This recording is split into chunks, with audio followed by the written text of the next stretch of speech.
नमस्कार दोस्तों, स्वागत है आप सभी का हमारे YouTube चैनल विद्या वागीश्वर में। इस सीरीज़ में हम तैयारी कर रहे हैं राजस्थान की जीके की, जो रीट में और राजस्थान में होने वाले विभिन्न एग्जाम्स में पूछी जाती है। ये आरबीएससी की कक्षा 6 की पुस्तक है हमारा राजस्थान। ये इंडेक्स आपके सामने यह है, जिसमें से हम राजस्थान के भौतिक स्वरूप तक कवर कर चुके हैं, जिसकी लिंक आपको वीडियो के डिस्क्रिप्शन में दी गई है। आज हम करेंगे जल संसाधन एवं संरक्षण। इस टॉपिक से को करने के बाद आपको राजस्थान के जल संरक्षण संबंधी जो टॉपिक्स है उसको करने में आसानी होगी। ये बहुत बेसिक तरीके से अच्छे से बस समझाया गया है, से ये टॉपिक हमारा लगभग कवर ही हो जाएगा।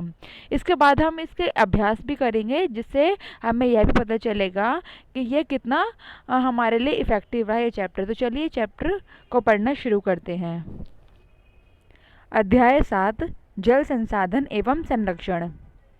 जल की उपलब्धता के कारण ही पृथ्वी पर जीवन संभव है। जल का उपयोग पेयजल, दैनिक घरेलू कार्य, सिंचाई, उद्योग आदि कार्यों में किया जाता है। जल के समस्त स्रोत जल संसाधन कहलाते हैं। राजस्थान में मुख्य जल स्रोतों में झील, नदियाँ और उन पर बने बांध व नहरें, तालाब, कुएं व नलकूप आदि हैं। आइए इस अध्याय में राजस्थान के जल संसाधन एवं अपवाह तंत्र का विस्तार से अध्ययन करते हैं। अपवाह तंत्र यह क्या है, इसको डीपली जानते हैं।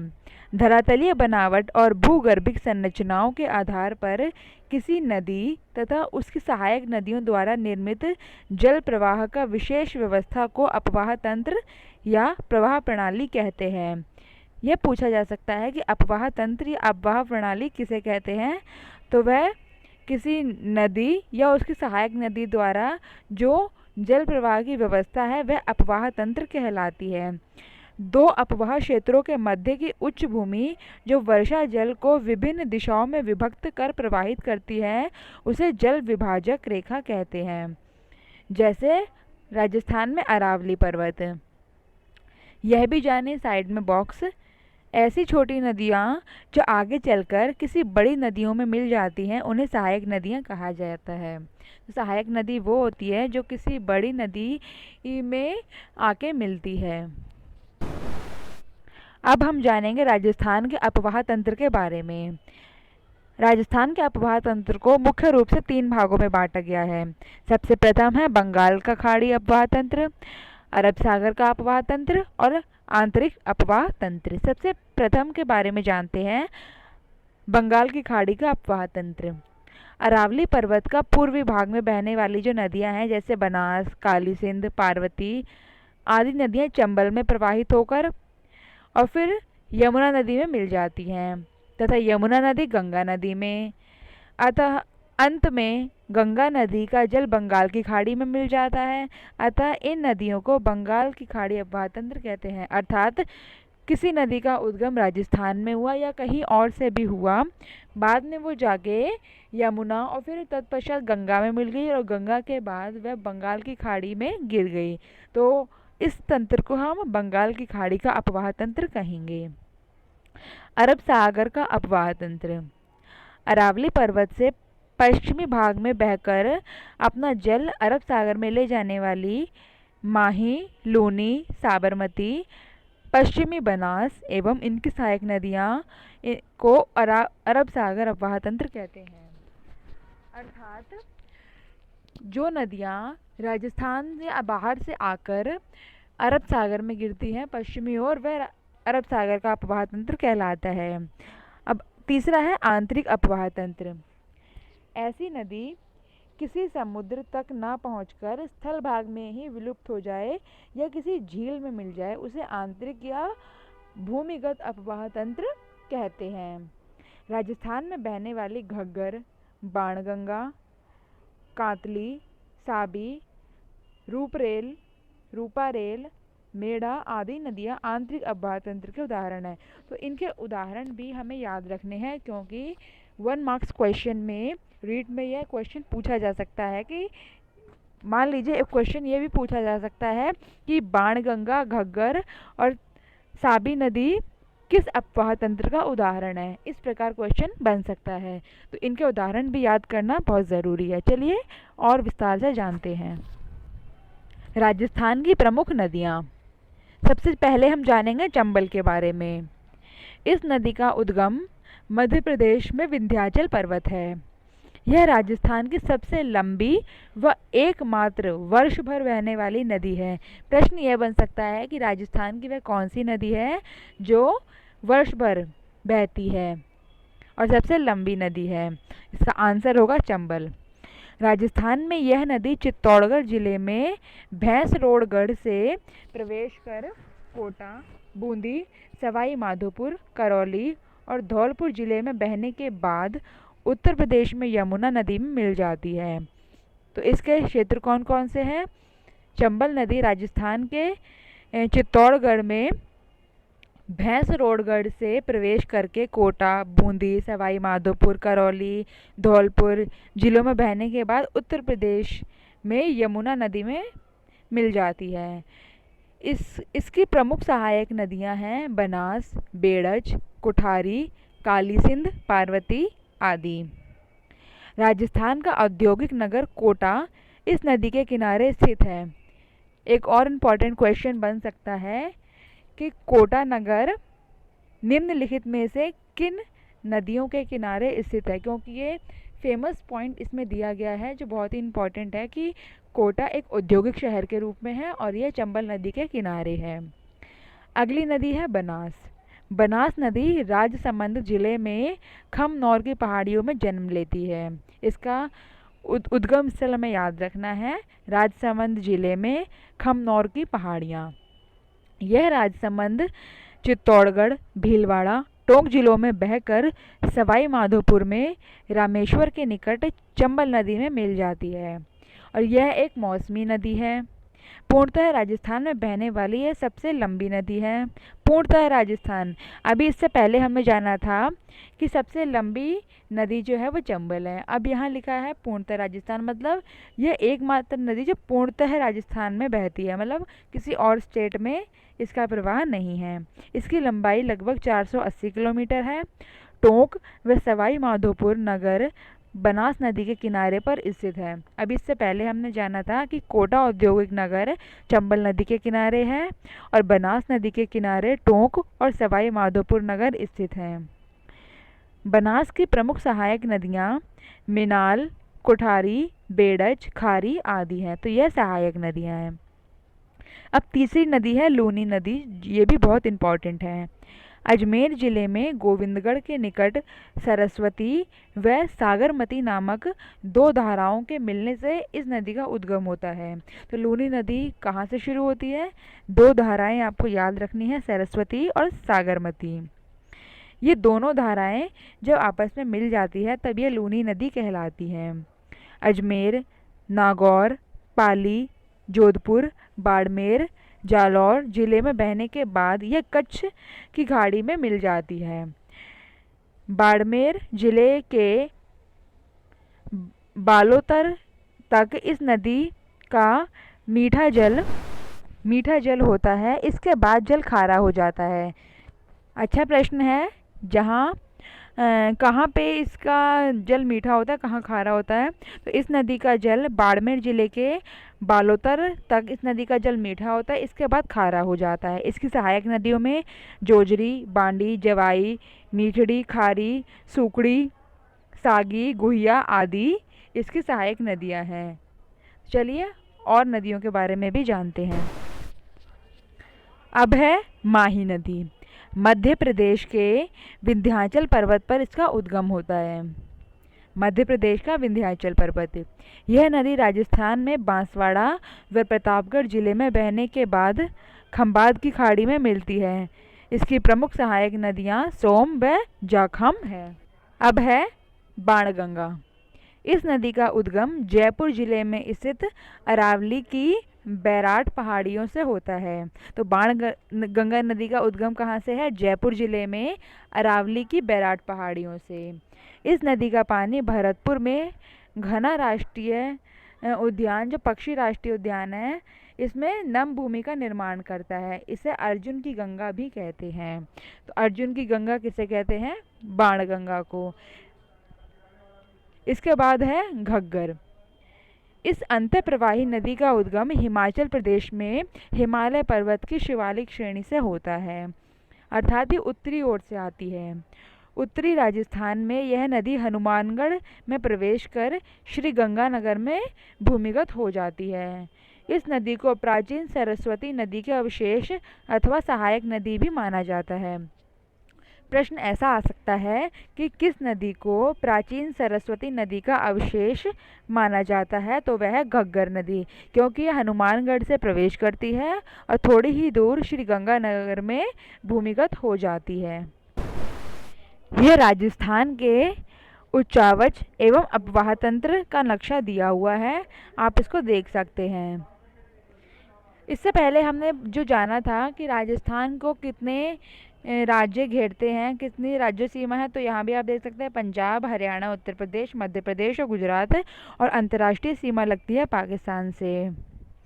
समुद्री तट से ऊंचाई यहाँ दे रखी है, तो जो सबसे ब्लैक वाला एरिया है वह लगभग 150 मीटर ऊंचा है।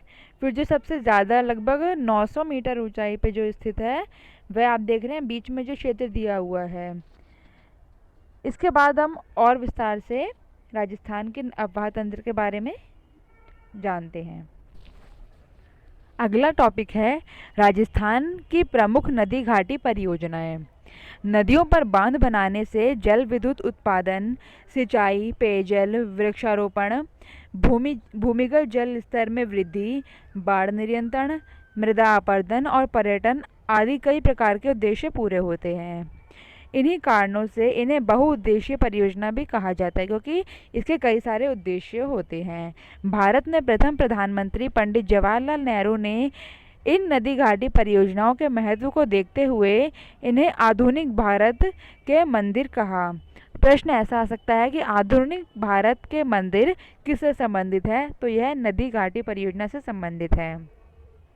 राजस्थान में चंबल परियोजना, माही बजाज सागर परियोजना, बीसलपुर परियोजना एवं सरदार सरोवर परियोजना प्रमुख नदी घाटी परियोजनाएं हैं।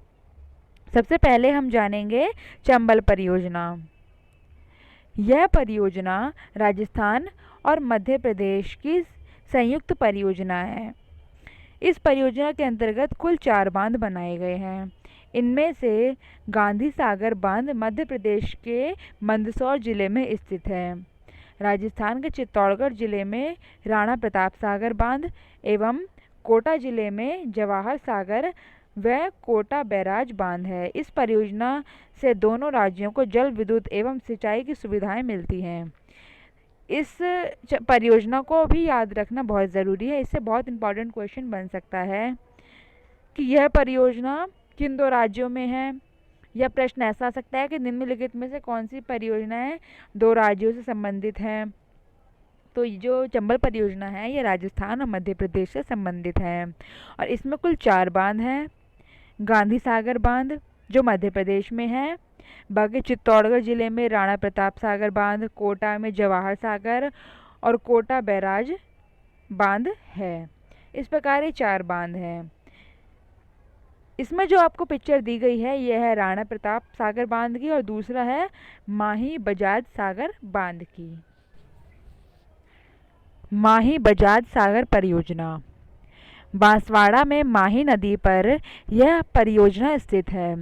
यह राजस्थान और गुजरात राज्य की सम्मिलित परियोजना है। इससे दोनों राज्यों में सिंचाई, जल विद्युत और पेयजल की सुविधाएं उपलब्ध हो रही हैं। अब हमने 2 परियोजनाएं पढ़ी, जिसमें जो पहली थी वह चंबल परियोजना, यह भी 2 राज्यों से संबंधित थी, मध्य प्रदेश और राजस्थान। अब माही बजाज परियोजना जो है यह भी 2 राज्यों से संबंधित है, राजस्थान और गुजरात। अगली है बीसलपुर परियोजना। राजस्थान के टोंक जिले में टोडा रायसिंह नगर के पास बीसलपुर गांव में बनास नदी पर सिंचाई और पेयजल के उद्देश्य से इस परियोजना का निर्माण किया गया है। इस परियोजना से राज्य के जयपुर, अजमेर, टोंक सहित अन्य क्षेत्रों को पेयजल की आपूर्ति की जाती है। तो यह राजस्थान में ही स्थित है बीसलपुर परियोजना। अब है सरदार सरोवर परियोजना। गुजरात, मध्य प्रदेश, महाराष्ट्र और राजस्थान राज्यों की इस संयुक्त परियोजना का निर्माण गुजरात में नर्मदा नदी पर किया गया है। इस परियोजना से राजस्थान के दक्षिणी पश्चिम में नहर द्वारा बाड़मेर में व जालौर जिले में सिंचाई और पेयजल सुविधा उपलब्ध कराई जा रही है। इसके अतिरिक्त राज्य में पाली जिले में जवाई नदी पर जवाई परियोजना, डूंगरपुर जिले में सोम नदी पर सोम कमला अम्बा परियोजना, उदयपुर जिले में मानसी वाकल तथा प्रतापगढ़ जिले में जाखम नदी पर जाखम परियोजना है। जल संरक्षण के आधुनिक तरीकों में बांध बनाना सबसे प्रमुख है। तो अभी हमने जाना सबसे पहले चंबल नदी परियोजना, माही बजाज परियोजना, बीसल परियोजना और सरदार सरोवर परियोजना, और इसके अतिरिक्त जो परियोजनाएं हैं उनके नाम भी आप याद कर सकते हैं। अब है राजस्थान में प्रमुख झीलें एवं जल संचयन। राजस्थान के लगभग हर क्षेत्र में पारंपरिक जल स्रोत जैसे कुएं, बावड़ी, जौहर, टांके, खड़ीन आदि पाए जाते हैं।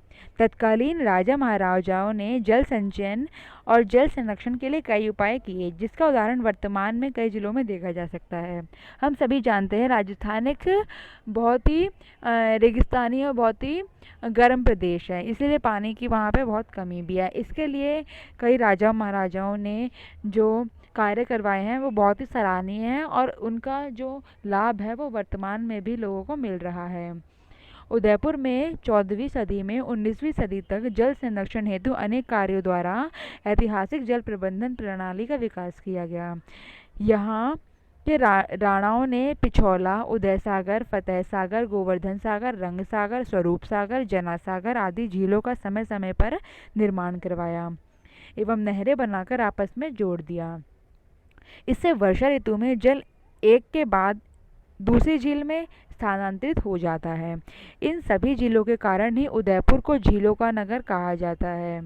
प्रश्न ऐसा आ सकता है कि निम्नलिखित में से कौन सी झील उदयपुर की झीलों के नगर संबंधित नहीं है।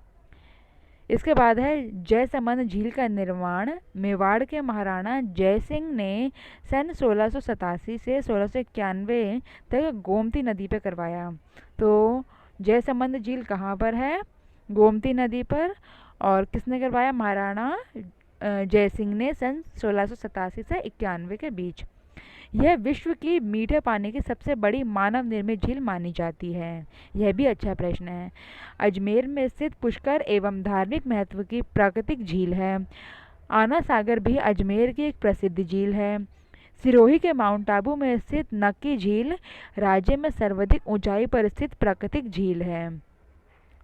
तो राज्य की सबसे ऊंचाई पर स्थित जो प्राकृतिक झील है वह है माउंट आबू में स्थित नक्की झील। राजसमंद जिले में स्थित राजसमंद झील भी प्रसिद्ध है, जिसके उत्तरी भाग को नौचाकी भी कहा जाता है। इसके अतिरिक्त जोधपुर में बालसमंद, कायलाना एवं उम्मेद सागर, जैसलमेर में गढ़ीसार, डूंगरपुर में गेप सागर, बीकानेर में कोलायत, अलवर में सिलासेड़ आदि कई अन्य झीलें भी राज्य में महत्वपूर्ण जल संसाधन है। राज्य में मीठे पानी के झीलों के अतिरिक्त जयपुर, अजमेर एवं नागौर के मध्य सांभर झील, बाड़मेर में पचपदरा, नागौर में डीडवाना, बीकानेर में लूड़करणसर, जैसलमेर में पोकरण, जोधपुर में फलौदी आदि खारे पानी की झीलें भी हैं। ये राजस्थान का उदयपुर में स्थित नदी संगम और झील संगम है। इसको हम थोड़ा पास से देखेंगे, थोड़ा जूम करके, जो अगली पिक्चर में इसमें दिखाया गया है। मेवाड़ के राणाओं एवं महाराणाओं द्वारा उदयपुर में निर्मित झीलें, नदी संगम तथा झील संगम का मानचित्र। इसमें जो बॉक्स दिया है झीलों को जोड़ने वाले सेतु, ये आप याद कर सकते हैं। गोवर्धन सागर को पिछौला का है दूध तलाई पिछौला, फिर अमरकुंड, फिर पिछौला का है कुमारिका तालाब, रंग सागर, रंग और अमरकुंड को रंग सागर, फिर रंग सागर को स्वरूप सागर, फिर स्वरूप सागर को फतेह सागर। तो इस प्रकार ये नक्शे में दिखाया गया है, आप इसको अच्छे से देख सकते हैं।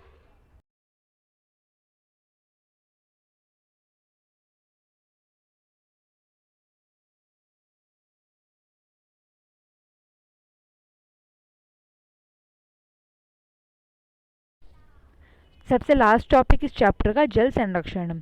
जल संरक्षण हमारा प्रथम दायित्व है। जल संरक्षण के लिए प्रत्येक नागरिक को प्रशासन का सहयोग करना चाहिए। इसके लिए आवश्यक है कि हमें जलाशयों में घरेलू और औद्योगिक अपशिष्टों को नहीं डालना चाहिए। पेयजल स्रोतों के निकट स्नान नहीं करना चाहिए।